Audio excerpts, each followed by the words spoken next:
నమస్తే, శాస్త్రి స్మయోకి స్వాగతం. ఈ వీడియోని తప్పనిసరిగా లైక్ చేయండి, అలాగే నా ఛానల్ని సబ్స్క్రైబ్ చేసుకుని సపోర్ట్ చేయండి. అష్టదిగ్బంధనంలో మమతా బెనర్జీ. ఇప్పుడు నేను చెప్పబోయే 8 అంశాలు రాజకీయంగా మమతక్కను అష్టదిగ్బంధనంలో ఉంచబోతున్నాయి. ఈ అంశాలను 1 by 1 చూద్దాం. మొదటి అంశం, ఎమ్మెల్యేగా గెలవడం, వెస్ట్ బెంగాల్ అసెంబ్లీలోకి ఎంట్రీ ఇవ్వడం. ప్రస్తుతం ఉన్న పరిస్థితుల్లో ఇది ఇంచుమించుగా మమతా బెనర్జీకి అసాధ్యమనే చెప్పాలి. 80 మంది ఎమ్మెల్యేలు ఈ ఎలక్షన్స్లో టీఎంసీ తరఫున గెలిచారు. అయితే 59 మంది రితబ్రత బెనర్జీ డైరెక్షన్లో ఒక సెపరేట్ గ్రూప్గా మమతా బెనర్జీ మీద తిరుగుబాటు చేసి మాదే టీఎంసీ అంటూ ఇప్పుడు వెస్ట్ బెంగాల్ అసెంబ్లీలో ప్రత్యేకంగా కూర్చున్నారు. ఇక మిగిలిన 20 మంది ఎవరుంటారో ఎవరు పోతారో తెలియని పరిస్థితి. ఇప్పుడు మమతా బెనర్జీ ఎమ్మెల్యేగా గెలవాలంటే ముర్షిదాబాద్, మాల్దా డిస్ట్రిక్ట్స్లో ముస్లింలు ఎక్కువగా ఉండే ఏదో ఒక నియోజకవర్గంలో ఒక ఎమ్మెల్యేని రిజైన్ చేయించి ఆ ప్లేస్లో మమతా బెనర్జీ పోటీ చేయాలి. ఆ ఎలక్షన్స్లో కాంగ్రెస్, కమ్యూనిస్ట్ పార్టీలు పోటీ చేయకుండా సపోర్ట్గా మమతా బెనర్జీకి నిలవాలి. నాయకులే కాదు, కేడర్ కూడా మమతా బెనర్జీని సపోర్ట్ చేయాలి. అయినా మమతక్క 100% ఆ ఎన్నికల్లో గెలుస్తుంది, ఎమ్మెల్యేగా అవుతుంది అంటే చెప్పలేని పరిస్థితి. ఇక నందిగ్రామ్లో జరిగే బై ఎలక్షన్స్లో పోటీ చేస్తే మమతా బెనర్జీ డిపాజిట్ కూడా దక్కదని వార్తలు వస్తున్నాయి. ఇలా శుభేందు అధికారి ఎట్టి పరిస్థితుల్లోనూ మమతా బెనర్జీని ఎమ్మెల్యేగా అసెంబ్లీలో అడుగు పెట్టనీయకుండా కంకణం కట్టుకుని తన స్ట్రాటజీస్ని ఇంప్లిమెంట్ చేస్తున్నాడు. ఇక రెండో అంశం, పార్లమెంట్కి మమతా బెనర్జీ వెళ్లడం. లోక్సభలో టీఎంసీకి 28 మంది ఎంపీలు ఉన్నారు. వీళ్లలో ఇప్పుడు 20 మంది కొకోలి ఘోష్ నాయకత్వంలో మమతా బెనర్జీ మీద తిరుగుబాటు జెండా ఎగరేసి ప్రత్యేక గ్రూప్గా మేము ఎన్డీఏకి సపోర్ట్ చేస్తామంటూ లోక్సభ స్పీకర్కి లెటర్ ఇచ్చేశారు. ఇక మిగిలిన 8 మంది వీళ్లలో ఎవరో ఒకరిని రిజైన్ చేయించి మమతా బెనర్జీ లోక్సభకి పోటీ చేయాలి. ఆల్రెడీ యూసఫ్ పఠాన్ అనే ఒక ఎంపీని, టీఎంసీ ఎంపీ ఈయన, మమతా బెనర్జీ రిక్వెస్ట్ చేసి ఆయన రిజైన్ చేయమంది. అయినా నేను రిజైన్ చేయను పో అంటూ ఆయన కూడా ఈ 20 మంది బ్రేకింగ్ గ్రూప్ తోటి కలిసిపోయాడు. ఇలాంటి పరిస్థితుల్లో లోక్సభకి మమతా బెనర్జీ ఎన్నికవడం 0% అనే చెప్పాలి. ఇక రాజ్యసభ పరిస్థితి చూసినట్లయితే రాజ్యసభలో టీఎంసీకి 13 మంది సభ్యులంటే ఆల్రెడీ ఒక మెంబర్ రిజైన్ చేశారు టీఎంసీ రాజ్యసభ సభ్యత్వానికి. ఇప్పుడు విచిత్రమైన పరిస్థితి ఏంటంటే రాజ్యసభలో టీఎంసీ ఎంపీ ఎవరైనా రిజైన్ చేస్తే ఆ పొజిషన్కి ఎలక్షన్ జరిగితే భారతీయ జనతా పార్టీ ఆ రాజ్యసభ సీట్ని గెలుచుకునే అవకాశం 100% ఉంది. ఎందుకంటే వెస్ట్ బెంగాల్ అసెంబ్లీలో బీజేపీకి 207 స్థానాలు ఉన్నాయి. ఆ ప్రపోర్షనేట్గా ఇంచుమించు రాజ్యసభలో వెస్ట్ బెంగాల్ నుంచి అన్ని స్థానాలని బీజేపీ గెలుచుకుంటుందన్నమాట, ఎవరైనా పొరపాటున టీఎంసీ నుంచి రాజ్యసభ సభ్యుడు రిజైన్ చేస్తే. సో అక్కడ కూడా మమతా బెనర్జీ రాజ్యసభ మెంబర్గా పార్లమెంట్లో ఎంట్రీ ఇవ్వడం, పార్లమెంట్ డోర్లు ఈ రకంగా మూసుకుపోయాయనే చెప్పాలి. ఇక మూడో అంశం, ఇండీ కూటమిలో పెద్దక్క పాత్రని పోషించడం.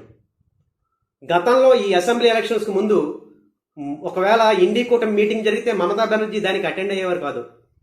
మీకేమైనా నాతో పని ఉంటే కోల్కతా రండి డిస్కస్ చేద్దాం అంటూ డిమాండ్ చేసేవారు. కానీ మొన్న మండే ఢిల్లీలో ఇండీ కూటమి మీటింగ్ జరిగింది. దానికి 2 రోజుల ముందే మమతా బెనర్జీని, అభిషేక్ బెనర్జీని వెంటేసుకుని ఢిల్లీ వెళ్ళి ఆ మీటింగ్లో పార్టిసిపేట్ చేయడం జరిగింది.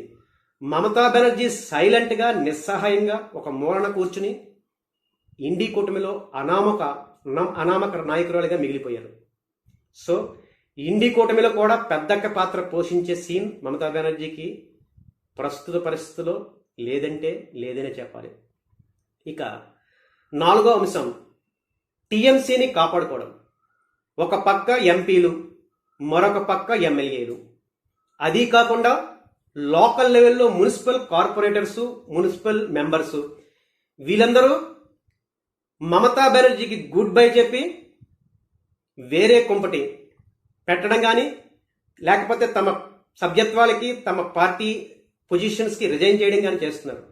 అంటే మమతా బెనర్జీ మీద మొదటిసారి వీళ్ళందరూ రివోల్ట్ చేస్తున్నారు. వీళ్ళందరినీ కంట్రోల్ చేసి టీఎంసీని, పార్టీని కాపాడడం ఇప్పుడున్న పరిస్థితుల్లో మమతా బెనర్జీ వల్ల కాదని చెప్పాలి. సో మమతా బెనర్జీ టీఎంసీ పార్టీని ఇప్పుడు కాపాడలేరు. ఇక తర్వాత అంశం ఫైనాన్షియల్ క్రైసిస్. ఇప్పటిదాకా టీఎంసీకి, మమతా బెనర్జీకి అభిషేక్ బెనర్జీయే ఫైనాన్సర్. అంటే ఫైనాన్స్ సంబంధించిన కీ పొజిషన్స్ అన్ని కూడా ఈయన దగ్గరే ఉన్నాయి. ఇప్పుడు ఈ అధికారం మార్పిడి తర్వాత, అంటే అధికారం కోల్పోయిన తర్వాత అభిషేక్ బెనర్జీ ఫైనాన్షియల్ సోర్సెస్ మీద పూర్తిగా దెబ్బపడింది. ఒక పక్క కలెక్షన్స్ ఆగిపోవడం, మరొక పక్క ఈడీ లాంటి సంస్థలు ఈ అభిషేక్ బెనర్జీ మీద కాన్సన్ట్రేట్ చేయడంతో ఈ financial position, TMC financial position ఇప్పుడు ఒక రకంగా ఆగిపోయిందని చెప్పాలి.